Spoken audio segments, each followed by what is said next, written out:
पण जेव्हा ते गेटअप मध्ये आले तेव्हा साक्षात मला स्वामी दिसले. आणि त्यांनी मला पहिलाच प्रश्न विचारला की कसं करायचं. म्हटलं स्वामी करून घेतील. स्वामी कधीच गोव्याला गेले नाही, पण आम्हाला गोव्याला घेऊन स्वामीच घेऊन गेले. आणि 35,000 घेऊन आलो होतो. 35,000 15 दिवसात संपले होते माझे. समर्थमध्ये पण 11 रोल केले. चॅनलने मला बॅन केले, तू डिरेक्शनच कर बोलले. सगळ्यात जर्मनी भारतात परभणी. मी बडबड गीत सादर करायचो. भारोडापासून मला स्टेज डेअरिंग माझी वाढत गेली. मी इन केला आणि मी तो विजय प्राप्त करून दिला आमच्या शाळेच्या संघात.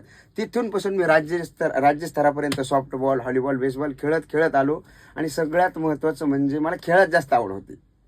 तर म्हटलं यार आपण शिकायचं नाही यार, नको आपण खेळच खेळूया. किंवा आम्हाला शिक्षणात जास्त आवड नसल्यामुळे मी 6वीला शाळा सोडून दिली.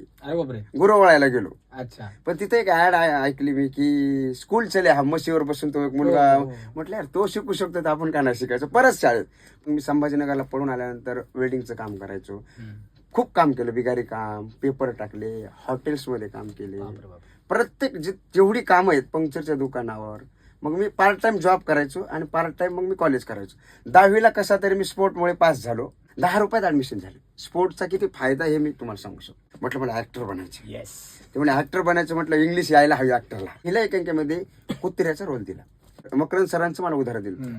पाव पाणी खाल्ले. पण म्हटलं त्यांनी खाल्ले असेल, मी काय खाऊ. बरोबर, करेक्ट. तर त्यांचा काळ होता, त्यांची परिस्थिती वेगळी असेल, पण माझी परिस्थिती अशी नसेल ना. पण ती माझ्यावर आली. एवढे पैसे असतानाही आली, कारण मी चुकीच्या दिशेने वागलो ना. मग सगळे पैसे संपले. जेमतेम 200 रुपये उरले. मग काय करायचो, कचोरी खायचो, त्याच्यात 4-5 मिरच्या घ्यायचो.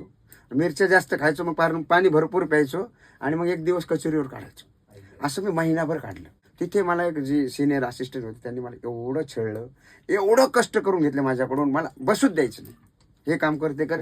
पण त्याचा फायदा मला पुढे पुढे होत गेला. मी शिकत गेलो. मग दुसऱ्या मालिका अशा करत करत करत करत मी मग चीफ असिस्टंट झालो, मग असोसिएट झालो. असं मग कॉस्ट्युम शिकलो. अशा 22-23 मालिका करून जे स्वामी समर्थ मालिकेचं मी डिरेक्शन करतोय.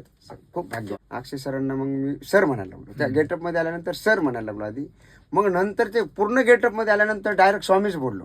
तेव्हापासून मी अक्षय सरांना स्वामी नावानेच बोलतोय. पण अक्षय सर खूप छान आहेत, खूप सपोर्ट करतात. त्यांना एकदा सांगितलं की सगळं कळतंय.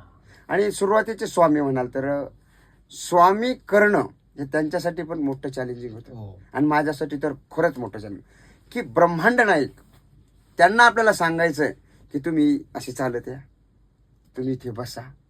हे खूप किती भाग्यवान समजा. आदरयुक्त ऑर्डर द्यायची की ब्रह्मांड नायकाला ऑर्डर द्यायची आपल्याला. ते थोडं दडपण होतं, खूप मोठं दडपण होतं की. आणि सगळ्यात महत्वाचं प्रेक्षकांच्या भावना खूप सांभाळायच्या.